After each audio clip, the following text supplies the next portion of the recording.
And before we know it, we have reached the end of this course. As they say, all good things must come to an end. And it's been interesting going through all these ways to hack Wi-Fi networks and examine WEP, WPA, and so on.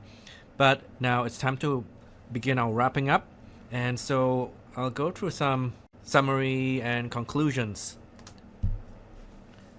So to recap why we're doing these penetration tests for Wi-Fi in the first place, one reason that we're looking at Wi-Fi rather than cellular or Bluetooth or some of the other wireless technologies out there is that Wi-Fi is quote-unquote easy to deploy. So we find that a lot of people set up Wi-Fi networks in their homes, in their small offices and so on, whereas the same people might not dream of ever setting up their own cellular network because they don't understand the technology or they think it's too complicated. Wi-Fi, on the other hand, is more of a mass market kind of consumer product, and people think of it that way too, and they feel confident to be able to buy some equipment, get the Wi-Fi network set up, and then begin to do wireless local area networking at home or in their small office. Many people who set up Wi-Fi networks then do it without understanding the security implications of these networks. This by itself would not necessarily be a bad thing if Wi-Fi came with good, strong security. Then people wouldn't need to really understand it, but they just get it set up and trust that the products that they're deploying have strong security that comes with it. The problem is that Wi-Fi, as we saw from the history of looking at Wi-Fi security was not always as good as what we can get with WPA2 enterprise mode. So we see that it's very possible to deploy Wi-Fi with weak security mechanisms. And we went through quite a few videos where we talked about those weaknesses of WEP and so on, and even WPA or WPA2 with PSK, pre-shared key. We showed how the security could be easily broken, and in fact that's also one of the purposes for doing penetration testing for Wi-Fi, to show whoever is owning the network, once you have their permission of course, that it's easy to do certain things like getting the password, the passphrase, using easily available tools that are low cost, and so within a short amount of time it's possible to break the security.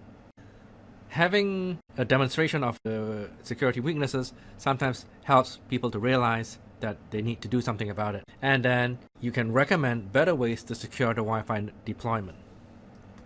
We have seen that we have a wide spectrum then of levels of security that can be available in a Wi-Fi network. You can go from something like open authentication, which is practically nothing, and to something very weak like WEP. And we can say, well, for authentication, for ciphering, rather than just one word WEP to cover everything. So we can also specify specifically what security services are using what. But anyway, since WEP was so weak, additional non-standard ways of doing things like MAC address filtering were added to the early access points, and you can still do them with more modern access points as well. But generally, it's not a good idea to use MAC address filtering by itself. Just it should be used together with other mechanisms. Because of the problems with WEP, WPA, PSK, and WPA enterprise modes were introduced. PSK is also known as personal mode, with pre-shared keys where everyone is sharing the same key or passphrase. So clearly that's not very secure. It's better to use enterprise mode. The problem with enterprise mode is that it's harder to configure and you need a radio server. Fewer people know how to set up a radio server properly in order to attain this higher level of security. With WPA2, you have AES, so that's stronger encryption than you get with WPA. And it also comes in two flavors, PSK and Enterprise. We saw the various sorts of tools that you as a penetration tester for Wi-Fi systems might be using. So suitable hardware and drivers where you have certain hardware that's easier to put into monitor mode so that you can see things that are going on around as far as in the Wi-Fi networks. Then a platform like Kali Linux where you have lots of different software tools and convenient, you don't have to go collect your own software tools, although you might still want to install certain additional tools. So we saw in certain cases that we installed Fluxion and Hashcat utils and so on. So you can still do that, but it comes with already a good collection, and occasionally you might still be able to install, you might still want to install other software, and it lets you do that. Running on a virtual machine has certain advantages, and Linux-based machine especially. So we saw various tools like AirCrack-NG, Wireshark, Fluxion, and then we saw that something like Hashcat could be run separately, perhaps on some other machine which has more powerful GPUs. And we also saw how that could be done on an EC2 instance with Amazon Web Services.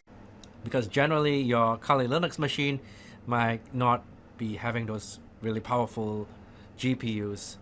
So it might be a good idea to bring it to a different machine and do that.